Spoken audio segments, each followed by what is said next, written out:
Okay, I'd like to mention something about the United States. Excuse me for citing the country because it's an example. No, for it is not a problem. Yeah, we have to follow suit. It's not a country that was only built on production. Like when you go in the state right now, you see that a lot of the economics activities are done with services. Services. They focus on services, and that's one of the things we could do. We don't. It's not always about production. It's also about offering services, and that sector in itself is very lucrative. When you look at Americans, like you go to New York City. This is the kind of people we are training through our universities. We do not have people who are creative, but we train people who are there just job seekers. Job seekers? Yeah. Well, it comes back to what I said earlier. Education is one of the way to do things. I have a younger brother. He lives and breathes for basketball. Yes. His life is basketball, and he's a great player. And in this country, being a basketball player just doesn't do it. You're not being paid. Yeah, there isn't money for that. Yeah, so at some point you have to break outside of that box we put ourselves in, because when you go to university, what courses are offered? I know there's economics, there might be law, and doctors, but a lot of people have other things to do. The country cannot only be like made of lawyers and doctors. We need basketball players. We need entertainment. That's why I talk about our education system, where people think that apart from being a lawyer, being a politician, something like that, you cannot catch up. And we do not focus on vocational training. Vocational training. Yes, it's a point to focus on that. There's a saying that says that your vocation is where your greatest passions meet the world's greatest desire. So the world has a desire, and you have a passion, and you meet together to make something. And we really have to learn. Are you willing to get the message across? I am. Where? With everything. The grassroots doesn't know you. How are you going to do that? They will know me very soon. Yes. Mrs. Makombo, there is a problem of changing our mentality, our mindset. Bluntly, we always focus on, development and, mindset. What's the solution about that? We look like we always complain on TV and elsewhere. But the solution is needed straight away to move the country forward. Solutions is what Octavie alluded to. To tell the success stories, to share experiences. I was telling some, women we met, political women and civil society, and it was a great meeting. But I told them, look, we are here, gathered here, thanks to an international partner, NDI, who put us together. But why don't we, Congolese women, meet? Get together. And then experience. And if she tells me that's the challenges that I encountered, but that's the way I overcome them, that's what I'm doing now. I can say, oh, if she can do it, maybe I can do it too. So, but on TV, yes, it's good to tell the reality, to show the reality of the country. But we have to work. You have also to, I'm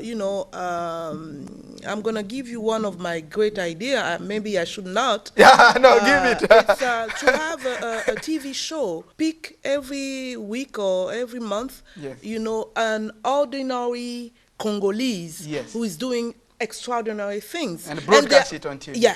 And show it. And there are many. And she's hired. She's hired. Good. So you have to, and if we keep telling these success stories, I don't say that would be enough. But there are not many Congolese who have time to sensitize the population, sensitize you to do something. That's what we have to do. And I have these two beautiful young ladies. And believe me, I'm going to do something for them. Stay in touch, because I want them. If you become a prime minister or a president tomorrow, to come to our meetings and empower all the young people. Bluntly and bluntly. Everything is under control. Everything is definitely under control in this program. I think that what we are saying here is not a voice in the wilderness. We must do something. Democratic Republic of Congo needs to move forward, and we have to work. All of us, we have to be hardworking. A triumph without peril brings no glory. We have to be really concentrated for our future. Look at our surrounding countries. All of them, almost all of them, are moving forward. Why not the DRC? A country in the heart of Africa, an elephant. as we always say, it's a subcontinent, the Democratic Republic of Congo. You know, tighten your belt because English programs become mandatory on television. Besides, bluntly watching, we do have another vitally important called newscast. Newscast is as well a big opportunity for you to express your development ideas without obstruction. Stick around as usual. We'll be back after the break. Find out. From now on, English program has become mandatory on television. Watch newscast and you will be knowledgeable. Newscast with ANICET YOMBORANYAMA. Last Friday, and morning of Congolese President set a particular emphasis on the implementation of outlines of Newscast with ANICET YOMBORANYAMA. Thanks for watching and goodbye from Kinshasa. Keep in touch.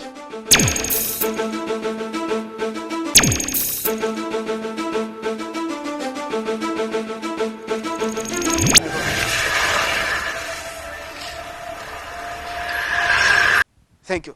Thank you very much. TCHIERA, yeah, we are going to conclude the program. I would like to talk about vocational training. That's something important. Here, people always spend 6 years at university. Let me tell you that in Belgium, to become, to do surgery, to operate somebody, you know, medically speaking, you need 6 months. After 6 months, you're capable to do that. It's not a matter of being a doctor after 6 years or 7 years at university.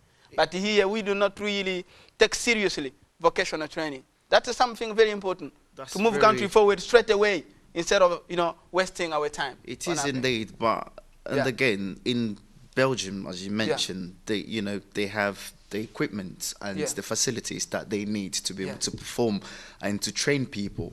You know, you can't just train people, you have to train people well so that when they come out of this training, they are able to perform, you know, in the highest level, you know, to perform well. So, I mean, we don't have the equipment that we need to be a nurse to train there. people. It doesn't take a lot of time. But train, we have to spend 5 years at university. Well, that's the Belgian. It's not even in Belgium, everywhere, you know, in the world. Education system as well. Vocational training we talked about. Training is good. It's something that will help giving young people the skill that they need to be able to go to work and perform well, so they can keep the work, save their jobs. As well, like I said, I mean, we need people that can train young people, and we need to create condition in which these people can come and to be trained, so that they can go to do whatever they want to do in their lives. Yeah, Congolese people speak a lot. They talk on TV everywhere, but they are not pragmatic. Well, they are not pragmatic. I mean, that's what we need to raise awareness, you know, about all these issues as well. I mean, we cannot be theoric in this country. This is the 21st century. It's globalization. So we have to sort of be very specific, you know. And if you're not performing in one department, it's going to be very difficult for you to survive or to do well. That's why we have to be very pragmatic. You have to set up a plan, and you have to do some actions and to get results. I mean, this is, you know. Do we have a plan in terms of the creation of jobs in the DRC? Well, we had plans. Like I said, because she said the minister in charge of employment doesn't have anything to. Like I said, many people have been doing, you know, brokers, and we have all these companies, telecommunications companies, and as well as banks. So what they do, you basically hire people. You have 100 or 50 personnel, and what happens, and you send them to these companies so they can work, and then they pay you, you pay them, and apparently the system is in the public sector we have a lot of problems. You know, people are not well paid. That's exactly what I was about to mention. That apparently, you know, they are abusing the system. So they've been offered the opportunity to do something. It could have worked well. I mean, that was a good idea. He's done it. People are doing it in Europe. People are doing it here. Strike here because of not being well paid. Well, that's what I said. Well, that's something to do with the government as well. The government need to focus on that as well, to look how to look after the employees, if the government doesn't do anything, what can you do? So what I can do? Sorry, can you come again? If the government doesn't do anything for the country. That's what I say. You need to raise awareness. You need to come to shows like this and then talk about the issues, how we can tackle them in order to find solutions. I mean, there's so many ways to do it. I mean, you can do it on the street. You can come to the show and talk about the issues. And you can send letters. You can you find partners, you know, in which they can help you to sort of tackle the How issues. long is it going to take for DRC to catch up economically? I mean, we're talking about development here, how we can yeah, she's going to answer that question. how we can reach. I need a good calculation about that.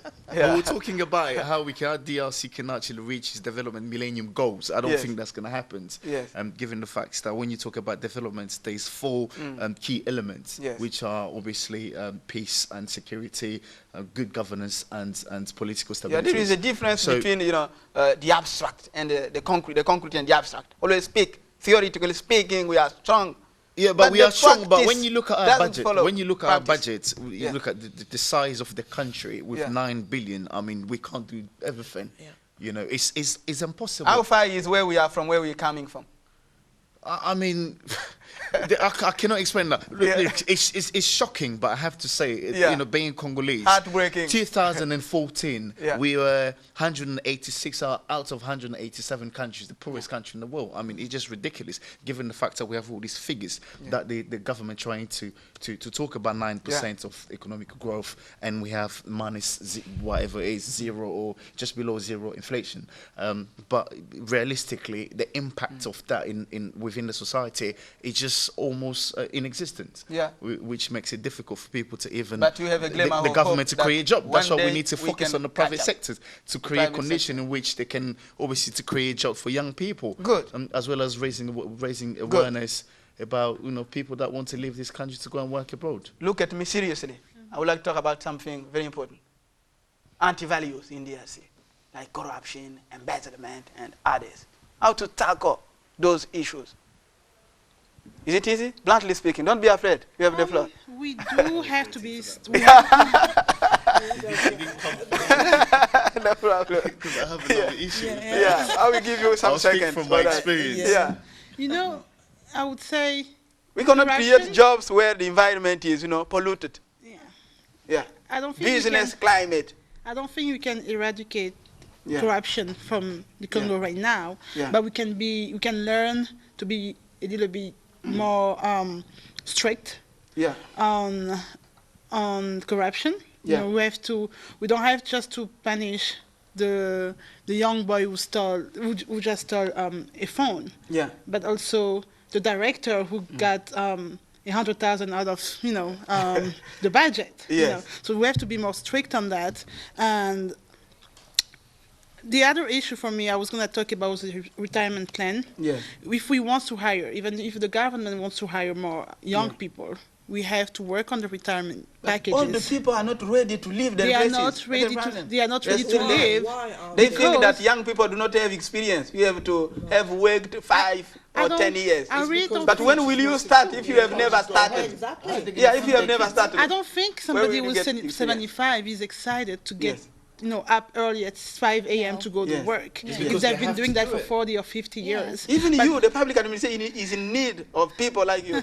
But if they know that if I don't go to work anymore, I won't be able to pay for the house. I won't be able to pay for my health because I'm getting older, but I can't afford to lose my job and survive. All the people have a lot of hours at work, but not hours of work. You see the difference? Yeah. It's the system. Young people can do more than that. But they think that you are not capable to do. I don't think that's what I would, even at my age, if I can retire and have a good future, I would, stop working. So that's the issue. You don't have a good retirement package. Yeah. You can't leave your work because you have to take care of other people. But is it possible to break off with anti-values? It is. In Africa. It is. In general, and in DRC in particular. With time. With time. Corruption, how long is it going to take? We can ask the economists. We can answer that. Like embezzlement. There are people who embezzle money, but nobody is there. Impunity, can kill the country. We have to be strict. Yes. Economically speaking, what's our GDP per capita today in DRC? I'm not sure. I did not check it today, to be honest. But you know the GDP of the United States of America. I did not check it today either. But I'm pretty sure it's one of the lowest GDP, and it's not fair because we have everything we need to have a a good GDP, but it's just not happening, and it's really sad. There was a question I should ask about. I asked you a question. Yeah, let me come back on something else. But DRC, in comparison with its surrounding countries, it seems that we are a little bit left behind because of complacency. Okay. Is it the case? From who? Do you agree? People? Complacency, through our way of doing things, implementing projects. We are not doing things in depth. We are a little bit superficial. Yeah, partly. I would agree with that. Yeah. I would agree with that. Yes. And, Partly tough. We have to change. Yes, that has to change, definitely. We're not very practical. We have to adopt the way of the English people. Yeah. Yes. The How English do system. English people work? They're very pragmatic. Yeah. I mean, they're very practical. Yeah. I will come back to shortly. Let's talk about anti-values. You would like to talk about corruption. Well, I mean, and the message do you want to get across? Yeah, I mean, corruption. You cannot just eradicate corruption. It's a process. Yes. I mean, but you can fight it. You can fight. But the sad thing is that we're not even trying to fight. We're not even trying. I mean, we're not trying to fight corruption. I mean, you have the Prime Minister came out on TV and say that, look, coulage de recettes. I mean, you were talking about. I mean, people has to be accountable, held accountable for that. Yes. I mean, culture of impunity. The Prime Minister can aim at something, but if he is not, well surrounded, he doesn't have many people who can support him, back up. Corruption is everywhere. In America, in Europe, the only way you can tackle it is to sanction people. If you do not sanction people, you cannot expect it to end, or you cannot expect it. That's exactly the way it is. I mean, I'm speaking from my experience. You cannot actually have projects in this country which worth millions of dollars that can actually help the country to develop and to move forward. Are our rulers accountable to the population? They are not. Accountable to the population? To the population. No. They are not. Why aren't they? It's a duty for them to be accountable to the population. Who can answer that question better than themselves? But you as a young person who is well informed, you can also tell us what's wrong about that. I mean, I think it's something to do with the civil society. Yes. They need to work hard in order to hold the government accountable. It is their jobs. What should the young generation do to push the government become even accountable to the population? I think as he mentioned earlier, awareness. Yes. But at a certain point, you're always gonna bump into the government and have him answer to you. There's no way to go around him and just be you. Yes. There are a lot of things that they need to sign. There are a lot of licenses that you can only get from them. And at the end of the day, there has to come a point where the government and the people agree. Yes. In Congo, if you people think that you can make your living, miraculously, by chance it's possible to move forward. That's a bad way of thinking. Is it possible to put it aside without working, without having studied and life? You can just make your living like that miraculously, become a millionaire. Is it possible? No, it's not possible. I don't know what kind of Congolese you meet, but me, I meet, hard working. You say it in Lingala, how to work. Yeah. No, that you are, your point is made. Through churches today, for instance. Exactly, because the young people, they say, oh, look at this guy, driving a 4x4, etc. But how did he get his money? You didn't see how he got to the level where he is. So you needed the crown, but you didn't. You think that maybe me too by doing nothing. Yes. And actually not by doing nothing. What they want to do is by stealing.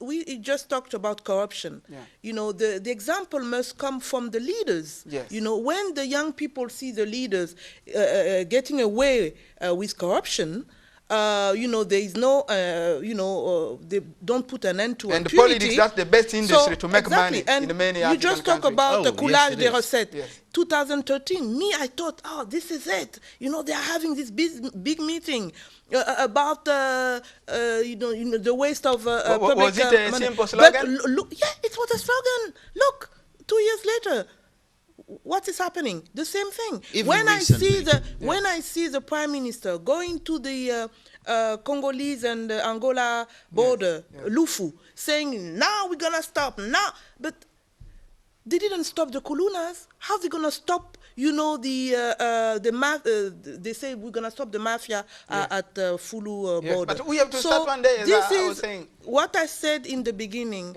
you know, is really the lack of political will. It's the fact that we are not putting a priority on the youth. And something I want to go back. I think you mentioned the services. You said the USA also was built on services. Yes. I agree, but I think in our country, we really need to increase the production. Yes. When you realize that 90% of what we eat, what we consume, is imported. Can you we believe do not that? export. Can you believe that? And the Congolese life expectancy is shot. Just take a car from here to Bakongo. What you see, mangoes, pineapples everywhere, but all the fruit juice. Look at them coming from, you know, jam abroad. We have to stop that. There is a problem. And here, don't you think that if there is a kind of small manufacturer, you know, in Bakongo, in Bandundu, in other provinces, we can attract young people, train them to stay there? Good. Bluntly, and bluntly. Everything is under control. Everything is definitely under control in this program. I'm really delighted. Today's Bluntly, as you can see, it was unparalleled, really unprecedented. Very happy. This kind of guest, I'll do my best. I will kneel, you know, down to prayer so that God may be giving me this kind of guest anytime to move the Democratic Republic of Congo forward. As Bluntly is getting the message across. Bluntly in association with, find out nothing. I'm really, you know, shameful. This screen is still empty from top to the bottom of my screen. I don't have anything here. I'm looking for an advertisement. Why don't you bring me your advertisement? I'm going to put it here. Blunt is watched worldwide, as I always tell you. I'm not kidding. Even the President Obama in the White House always watches the program. The President Kabila here in DRC, the Prime Minister Mataponyo, are my viewers. Why don't you bring me your advertisement? We're going to put it there. And you'll move forward without problem. Open your checkbook. Good. Yes. We do stand up to conclude the program. TCHIERA, where we started there. Yeah, I need just 10 seconds. Yes, your conclusion about youth employment and development in the Democratic Republic of Congo. What should be done? The Prime Minister Mataponyo is watching TV right now. I mean, I'm not, you know, gonna address my conclusion to the Prime Minister but to the young people of this country. Like I said, there was a president in America, Kennedy, who said it's not always about what your country can do for you, but always what you can do for your country. Entrepreneurship, that's what we need. But the government has to play a part as well. They need to create the conditions in which those kids can be supported and do something better for themselves. OCTAVIE, your conclusion, to sum up. What should be done, you know, to provide youth with jobs in DRC? To me, I would say the first thing would be to share the ideas. I'm sure we have a lot of people who have been working really hard. If we can find a way for them to share their ideas, to share what they've been doing to encourage the young people to get, to share their ideas and go somewhere. Thank you. Thank you very much. Yeah, economist. We have an economist here. Get the message across. The President Kabila is watching Bluntly. What can you tell him about the creation of jobs for youth? You are there, available, waiting for a job. As we're speaking bluntly, I would like to come back to this country we've been mentioning since the beginning of the show, the United States. And I'd like to mention that the country was built on biblical principle. And that's one of the things that helped the country really build itself. And they've had many blessings from that. But apart from that, we need awareness. We need to let our people know that it is possible. Good. Yes. Thank you. I'm blessed today. Yeah, Mrs. Makombo, the grassroots. You have the grassroots support. I do. I would like to quote our EO, one of my EOs, Nelson Mandela, who said that our most valued treasure is our people, and especially the young people. Yes. And the poverty is not an accident. Exactly. He's the one who said that. Yeah. So I really want to make an appeal to our government to finally focus on the young people, on the youth, to have a plan, you know, to get these young people out of poverty. Good. If we don't do that, we're gonna, you know, get more and more Kulunas, more and more Congolese going out Thank you very much. Bluntly, bluntly, and bluntly. Everything is under control. Everything is definitely under control in this program, as you can see. All is well, that ends well. Thanks for watching, and goodbye from Kinshasa. We are in the Democratic Republic of Congo. All the best, and keep in touch. Thank you. Thank you very much. All of you, wonderful, magnificent. Thank you. Thank you very much. Keep in touch.